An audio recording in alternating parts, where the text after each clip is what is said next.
If you want to begin to really enjoy a happy, successful, healthy life, you've got to be willing to go against the tide. You've got to be willing to harness your will and say, in spite of this, I'm in control here. I'm not going to let this get me down. I'm not going to let this destroy me. It doesn't matter about what happens to you. What matters is, what are you going to do about it? What are you going to do now, Les? How long are you going to tell everybody at the bus stop and anybody who would stand and listen to you? How long are you going to repeat the same thing over and over and over and over and over again? How many times do we have to hear that? Don't go around telling people what your story is. Everybody has a story. 80% don't care and 20% glad it's you. You can permit it to let it hold you down, or you can decide, I'm not going to let that happen to me. I'm bigger than this. Make a declaration to yourself. Declare all-out war that you're going to get out of this rut. I don't care how good you are. I don't care how talented you are. I don't care how much you work on yourself. There are some times when things aren't going to go right. They just are not going to go right. There are times when anything that can happen will happen. The challenges of life. How do we get stuck? Your mind is, you know, when you go into a service station to get gas, you don't go in there and just start pumping. When you push the lever up, it clears the previous bill. By the same token, if you want to begin to move, you've got to clear your mind of all the unnecessary luggage and baggage that's weighing us down. I couldn't move. I couldn't think about what am I going to do. You're going to have people to do things to you. Things are going to happen to you. And the most important thing to do is to harness your will and let it go and move so you can grow, so you can get on with your life. Sometimes your life will be in a slump, just like sports. Some of the best shooters can't hit baskets different times in games. They get in a slump. Do they sit on the sideline and say, you know, I just didn't hit a basket today? No, they continue to execute. I suggest to you that if you are facing a challenge, don't stop. Stay busy. Work your plan. Continue to do those things that you know that work for you after you have evaluated yourself in the situation. Continue to move. Stay busy, stay busy, stay busy. You're on the free throw line, your team's down by 1, you get to shoot 2 free throws at 0, time on the clock, game 7 of the NBA final. Like, we all dream of that. But then when we get in real life, we want to be punks. We get in real life, we soft. It's like, yo, let the gas go up. I'm gonna make more money. Let the inflation go up. Game 7. Like, this game 7 in life. Let's go. If it was easy, everybody would do it. I don't even want it to be easy. Everybody would get a PhD. If it was easy to get a PhD, then it wouldn't be valuable. So I tell people, like, look at the tragedies and say, yo, you thought well enough for me to come at me? This is what I do. Cut all the lights off if you want to. You're not gonna stop me because you got all the lights. This is where I thrive. And I'm saying, if you're a real human, because we are a little different than some of the other things that were created. We have a will. There's some things that we have. I'm like, activate it. Instead of crying and quitting and giving up again. We're going to go through pain. Prepare yourself in advance for these situations so that when they come, you have a better chance of controlling those situations and not letting those situations control you. 60%, maybe 80, maybe 90% of my life is gone already. I don't have time. Time is not waiting for me. Time is not my friend. And I'm not talking about your type of time. I'm talking about T-I-M-E. Time don't like nobody. Time hate all of us. Time is trying to stay away from us. You think I'm gonna waste the rest of the time that I got to be operating out here, crying and complaining, blaming somebody? No. So what I'm complaining about? By the time you have children, by the time you have made a way for your children, by the time you've paid for your home, you're pushing 60 years old. So life is real short. So you add up all your traveling, add up all your sleeping, add up all your school, add up all your entertainment, you've probably been half your life doing nothing. So what am I'm 35 years old. 30 more years, I'll be 65. We don't have no more influence. We can't do nothing much at 65. So we don't have but about 80 years on earth. This is a test to see where will we spend our life in heaven and hell. This is not the life now. your real self is inside you, your body gets old. Your hair is leaving you, your bodies get tired, but your soul and your spirit never die. That's going to live forever. So your body is just housing your soul and spirit. So God is testing us on how we treat each other, how we live. You know how much time and energy people spend? The average person, and I'm just doing a ballpark figure, they spend years and years, maybe a decade, complaining, bitching, and whining, and still nothing changed. I could be using that time to change my life. I could be using that time to embrace the reality of life and the reality of the shit that I've done to put myself. I paid for my ticket. I got on the train. It was many stops that came. I didn't get off at them stops. I went to the final destination of the shit that I was living in.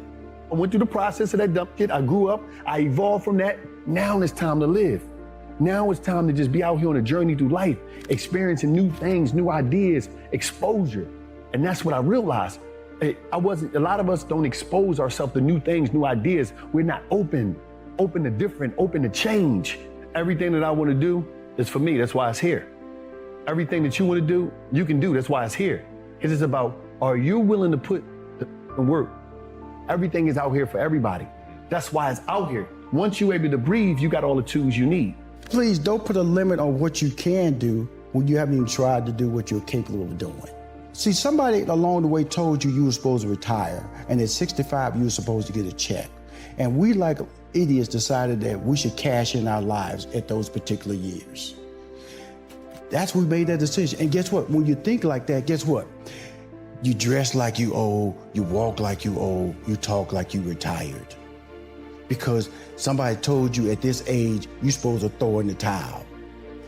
No, if you're willing to pursue your dream, then your goals change and your level of sacrifice change. Was I afraid? Yes. Was I certain there was certainty in what I was doing? No. But also in the back of my mind, I'm gonna tell you, I cheated a little bit. I said I could always go back to half a year. I cheated myself. And then finally, after a year, I went, stop cheating yourself.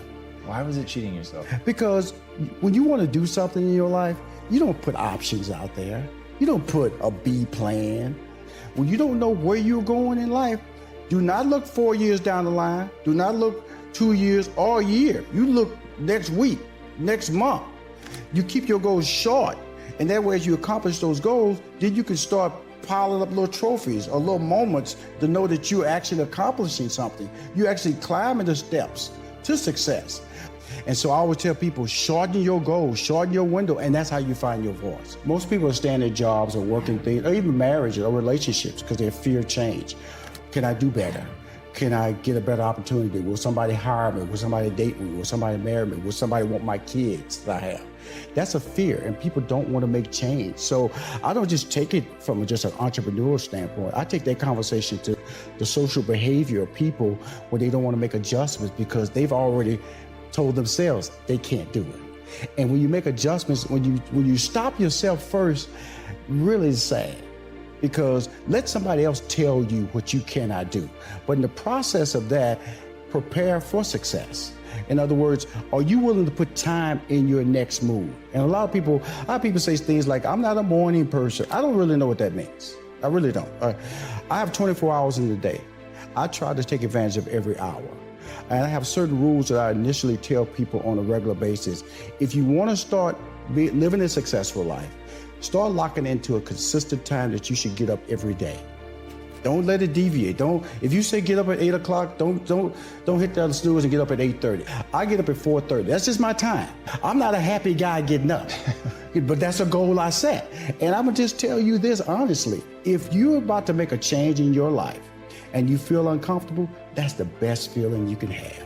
Because for the first time in your life, you're making a decision that's gonna be best for you and not what somebody told you to do. And that's when all bets are off, man, because you're about to enter some uncharted waters that's gonna force you to challenge yourself to be perfect in so many ways. And shooting for perfection is all good. You don't shoot for average, because you're not gonna hit all the time. If you shoot for perfection and you hit good or great, you're winning. They think it's a permanent fix. They think it's something that are constant. They think that maybe once I get it, I'm gonna hold on to it. Nothing is permanent. Nothing is permanent. And a lot of times you have to learn to perform without motivation. You have to learn to perform without purpose.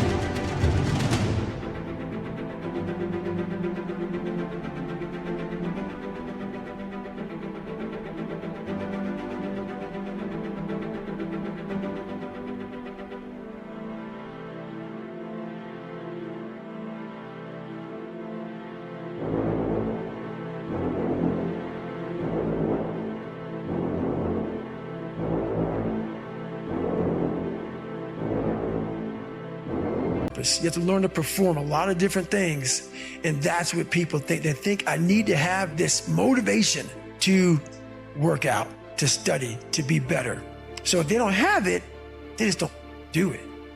And that's where you fail. You have to learn to train your mind well beyond motivation. If you have motivation, that's great. That's some kindling to the fire. All it takes is a little bit of spark, you can burn a whole forest up. But motivation, you have to learn to exist without it. You have to be your best self when you're least motivated. And that's the tricky part about all that. Motivation is just a word. You have to have these different things in your mind on where you want to go and know that motivation is not going to get me there, because I'm not going to always be motivated. I don't really like those words. Self-help or self-management or self-improvement. I don't really like what those words have come to mean these days, because there's a lot of people out there that are constantly trying to improve themselves by looking for the one change. The one change, right? The one change in their life that's gonna make their dreams come true. Now, I'm no guru, and I definitely don't claim to be. I'm just a man. But I will tell you this, it isn't one thing. And it isn't 10 things, and it isn't 100 things. It isn't a quick path, and there are no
shortcuts. Meditation won't get you there, and neither will a miracle drug or an organic supplement or some superfood. Getting better isn't a hack or a trick or a one change that you need to make. Getting better is a campaign. It's a campaign. It's a daily, a weekly, it's an hourly fight. An incessant fight that doesn't stop against weakness and against temptation and against laziness. It's a campaign of discipline. It's a campaign of hard work and dedication. It's waking up early and going to bed late and grinding out every second in between. Every single day.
So, you want to get better?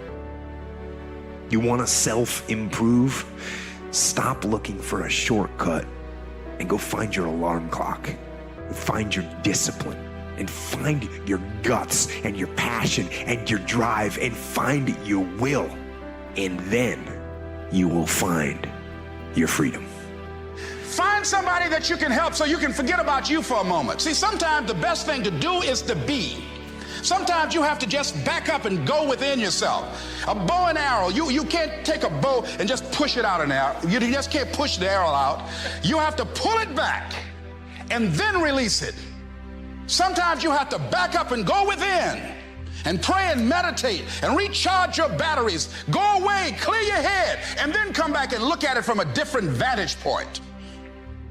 Don't operate while you're under the spell or the effect of what's going on.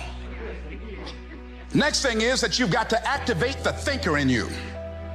Don't allow your emotions to control you. We are emotional, but you want to begin to discipline your emotion. If you don't discipline and contain your emotions, they will use you. Your mind goes on automatic, just like a garden. You know, weeds don't have to have any encouragement to grow.